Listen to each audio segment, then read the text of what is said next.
बच्चों मेरे पास ना एक कॉनकेव मिरर है और एक कॉन्वेक्स मिरर है। अब इससे ना एक बहुत शानदार कंसेप्ट बताता हूं आपको जो नीट में आपसे पूछा जाता है। आ जाओ। देखो, जब मैंने कॉन्वेक्स को यहाँ पे रखा है ना, तो ये मेरा चेहरा दिखा रहा है, ठीक है।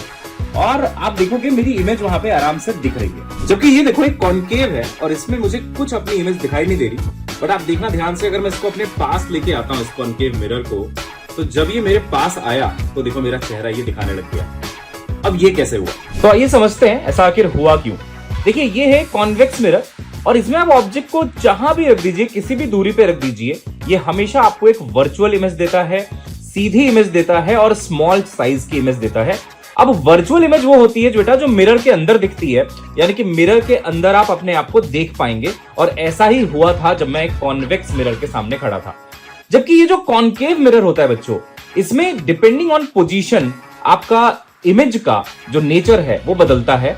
अगर ऑब्जेक्ट काफी दूर है ना, तो देखिए आपको रियल इमेजेस ही मिलती हैं। रियल इमेज आपको मिरर के अंदर नहीं बनेंगी बल्कि बाहर बनेंगी, जिसके लिए आपको क्या लगाना पड़ेगा, एक स्क्रीन लगा के उसको देखना पड़ेगा। एंड दैट इज वाई मुझे अपनी इमेज बिल्कुल भी दिखाई नहीं दे रही थी कॉनकेव मिरर के अंदर। लेकिन आपने देखा, जैसे ही मैंने मिरर और अपने बीच की दूरी कम करी, यानी कि बेसिकली बोला जाए तो फोकस और पोल के बीच में जैसी ऑब्जेक्ट आया, ऑब्जेक्ट यानी कि मेरा शरीर, मेरा चेहरा, तो देखिए इसने अचानक से हमें एक वर्चुअल इमेज दे दी, यानी कि मिरर के अंदर मुझे अपना चेहरा दिखने लग गया।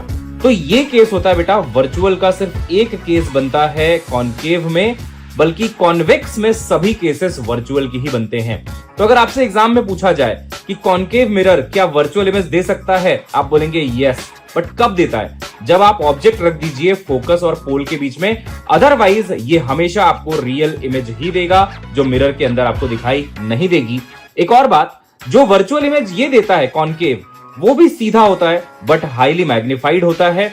बट कॉन्वेक्स में आप देखेंगे तो ये मैग्निफाइड के बजाय छोटा होता है। एंड दैट इज वाई गाड़ियों के रियर व्यू मिरर में हम लोग कॉन्वेक्स का इस्तेमाल करते हैं, जो कि आपको एक सीधी इमेज देगा। जाहिर सी बात है, आपको सीधी इमेज देखनी पीछे वाली गाड़ी की, वर्चुअल देखनी है ताकि वो मिरर के अंदर ही दिख जाए, स्क्रीन ना लगाना पड़े, और छोटी साइज की हो ताकि जो ट्रक है बहुत बड़ा पीछे वो आपको पूरा पूरा मिरर पे दिखाई दे जाए।